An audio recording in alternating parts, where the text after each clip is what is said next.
জনতা party রাস্তায় নামছে, বিরোধী দল নেতা, সাংসদ, বিধায়করা, নেতৃত্বরা রাস্তায় নামছে, ঝান্ডার সঙ্গে ডান্ডা লাগিয়ে রাস্তায় নামছে, তাই ফরেন্সিক হয়েছে লোক দেখানো। কিন্তু পুলিশ কিছু করবে না, পুলিশকে দিয়ে করাতে হবে। তাপস বারিক আমাদের একনিষ্ঠ কর্মী, পার্টির সক্রিয় সদস্য এবং শক্তি কেন্দ্র প্রমুখ, এবং আমাদের এখানে যে আইটি আছে তার কো-কনভেনার। তাকে পুড়িয়ে মারার চক্রান্ত হয়েছে বিধানসভা নির্বাচনের আগে আতঙ্ক ছড়ানোর জন্য। এই এলাকার পঞ্চায়েত থেকে শুরু করে বিধায়ক, সাংসদ সবই ভারতীয় জনতা পার্টির এখানে এগিয়ে আছে এই সামগ্রিকভাবে এই এলাকাতে, এই নাকাইঝুড়ি অঞ্চল। তা ওরা চায় যে ওন্দা আসনটাকে এইভাবে ভয় দেখিয়ে নিতে। শুধু পুনিশলকে দিয়ে ওন্দা জেতা যাবে না, ওটা বুঝেছে।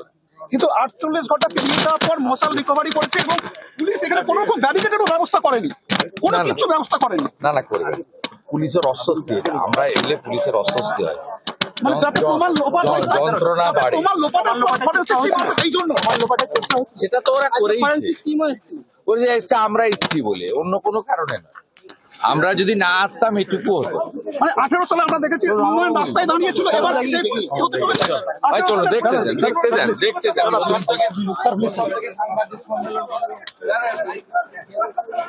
চলো স্যার, প্লিজ স্যার।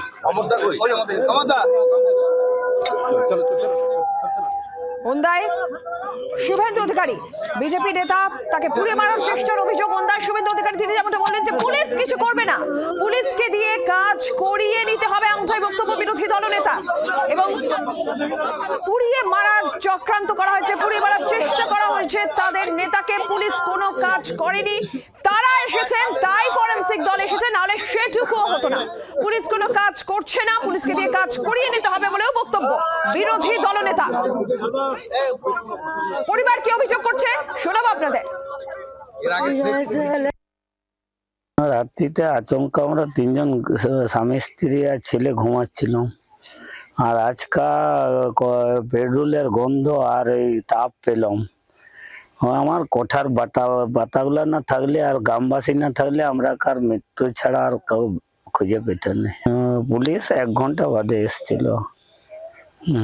আজকে তো ফরেনসিক দল এসেছিল, কত রাস্তা রাখছেন?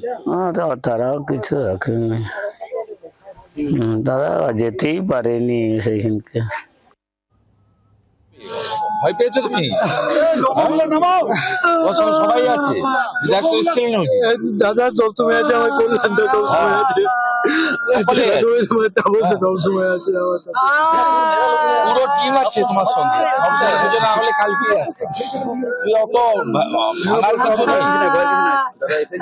চলো আমি একটু দেখিয়ে দিই। মাকে তুলো, চেয়ারে বসাও। কাঁদেন না দিদি, সব আমরা আছি তো, থাকার ব্যবস্থা হবে, ওগুলো হবে। আমরা যতটা পারি করবো, জেলা প্রেসিডেন্ট আছে, এমএলএ আছে, আমরা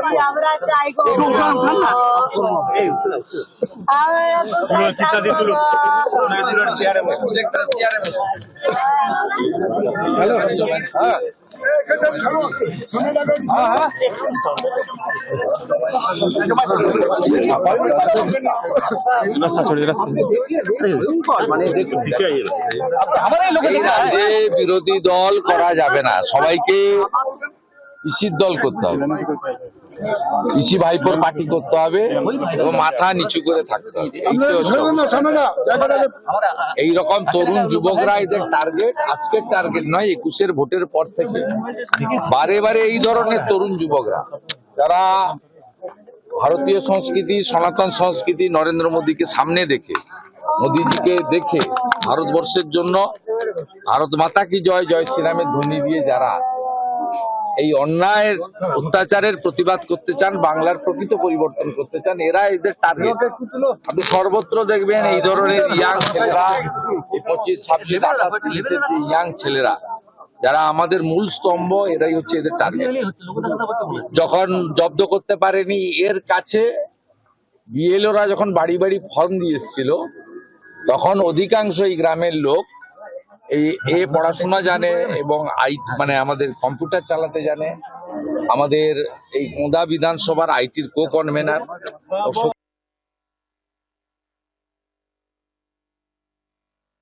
কাছে কেন মানুষ আসবে? ওরা বুঝেছিল যে এই ছেলেটা থাকলে আরো ভোট বিধানসভা নির্বাচনে বিজেপির বাড়বে, তাই একে উড়িয়ে মেরে দাও। বলবে দুর্ঘটনায় মারা গেছে, শর্ট সার্কিট হয়ে গেছে, আগুন লেগে গেছে, লম্ফ থেকে জ্বলে গেছে, গ্যাস থেকে জ্বলে গেছে, যাই হোক। এবং দেখুন এর বাড়ির দিকে তাকিয়ে দেখুন, খুব লজ্জা লাগে যে পশ্চিমবাংলায় এই ধরনের কাঁচা বাড়ি এখনো গ্রামের মধ্যে আছে। আর এই ধরনের এই গরিব ছেলেরা এই নিঃস্বার্থভাবে এরা ভারতীয় জনতা পার্টির অ্যাকচুয়ালি সম্পদ। আমরা এদের পাশে আছি, এই অন্যায় আমরা মানবো না, আমরা যা করা করবো। একটু দেখতে দেন ওদের ওদের ওদের থাকার জায়গা পর্যন্ত নেই। মায়ের আবেদন দেখলেন তো? মা একেবারে গ্রাম্য বধূ, তার আত্মচিৎকারটাই হচ্ছে আমি থাকবো কোথায়। থাকার ব্যবস্থা আমাদের করতে হবে, কারণ আজকে 48 ঘন্টা পরে আমি সাংসদ, জেলা সভাপতি, বিধায়করা আসবে বলেই ফরেন্সিক এখানে তারা এসে পরিদর্শন করে বা তদন্ত করে গেল। অথচ মানে 22 তারিখে রাত্রি 2টোর সময় ভোরে আগুন লেগেছে। ওই দিন গত পরশুদিন সারাদিনের মধ্যে পুলিশের যে প্রাথমিক তদন্ত করার কথা সেই তদন্ত করেনি। আর তাপস অত্যন্ত ভদ্র ছেলে, আর বিজেপি কখনো মিথ্যা মামলাতে উৎসাহিত করে না। তাপসের এফআইআরটা দেখবেন, অজ্ঞাত পরিচয় দুষ্কৃতকারী লিখেছে, কারণ নাম দিয়ে লিখেনি। তার মানে পুলিশের তো দায়িত্ব ছিল যে আসল দোষী কারা ফাইন্ড আউট করার। তাপস তো চাইলে এই গ্রামের যে 5টা 7টা বা আশেপাশের যে 5টা 7টা তৃণমূলের চোর আছে যারা একে ধমকাতো, তাদের নাম দিতে পারতো, কিন্তু অনেস্টলি করেছে। কিন্তু পুলিশ প্রশাসন, একটা সাধারণ লোকের বাড়িতে আগুন লাগলে বিডিওর আসা উচিত, বিডিওর প্রতিনিধি আসা উচিত। প্রাথমিকভাবে তারপলিন, শীতের সময় কম্বল, তাদের যেটুকু সরকারের বিধিবিধান রয়েছে সেটুকু করা উচিত, যদিও ওটা খুব সামান্য, কিন্তু সে কাজটাও তারা করেনি। এবং এই বাড়িটা দেখার পরে আমার সত্যি অবাক লাগছে যে নরেন্দ্র মোদীজি তার সময়কালে পশ্চিমবঙ্গে 40 লক্ষ প্রধানমন্ত্রী আবাস যোজনা দিয়েছেন, মোট অ্যামাউন্ট 30,000 কোটি টাকা। তারপরেও দেখুন এইরকম বাড়ি গ্রামের মধ্যে ভর্তি হয়ে রয়েছে। ফরেন্সিক দল এটা কি আইওয়াস? ফরেন্সিক দল কি আইওয়াস?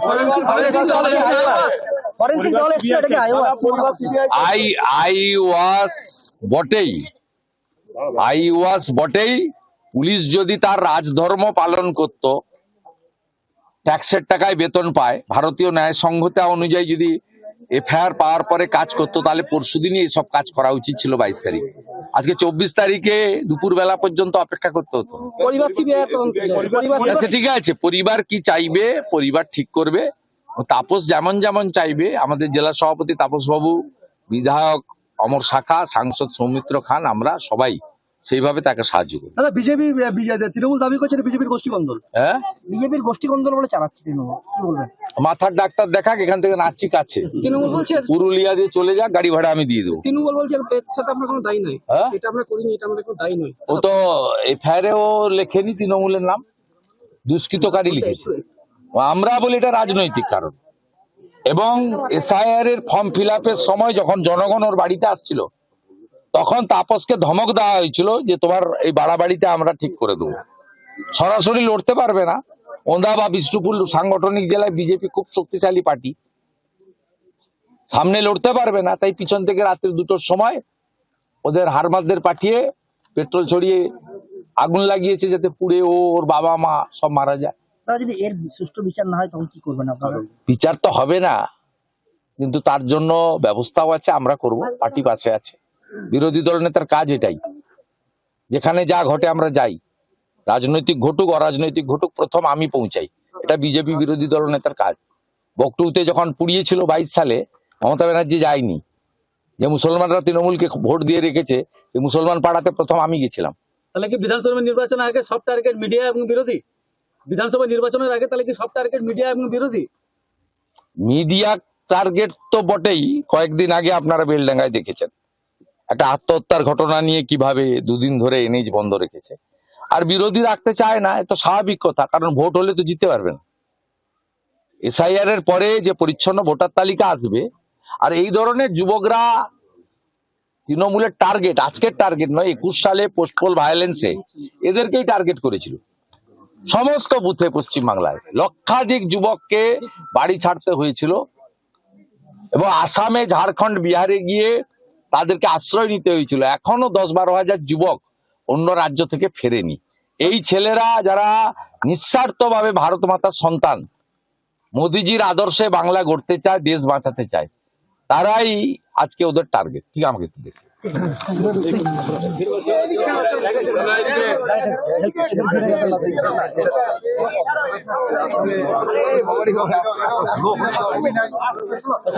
আমি ছবি করেছি তো, আমি ভালো ছবি করেছি, ভালো খুলেছে, হ্যাঁ পড়ে আছে। আমরা আপনাদেরকে শোনাচ্ছিলাম যে শুভেন্দু অধিকারী তিনি ওন্দা এই মুহূর্তে বিজেপি নেতার বাড়িতে গিয়েছেন, তার পরিবারের সঙ্গে কথা বলেছেন, কান্নায় ভেঙে পড়েছে পরিবার। এবং ইতিমধ্যেই যে খবর আপনাদেরকে আমরা দেখাচ্ছি যে বিজেপি নেতাকে পুড়িয়ে মারার চেষ্টা করা হয়েছে এবং শুভেন্দু অধিকারী যেতেই কান্নায় ভেঙে পড়ে পরিবার।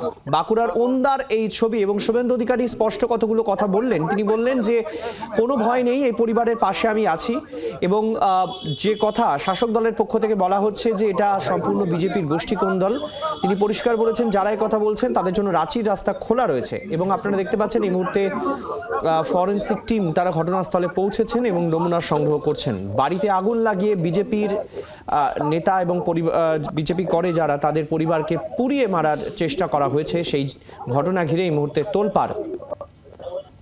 এবং শুভেন্দু অধিকারী এই প্রসঙ্গে তুলে আনেন বকটুইয়ের প্রসঙ্গ।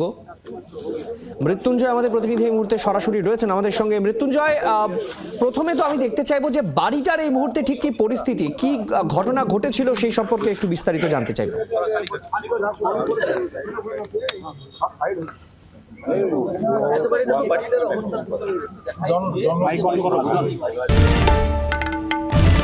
বাংলার আওয়াজ, বাঙালির আবেগ, জি 24 ঘন্টা।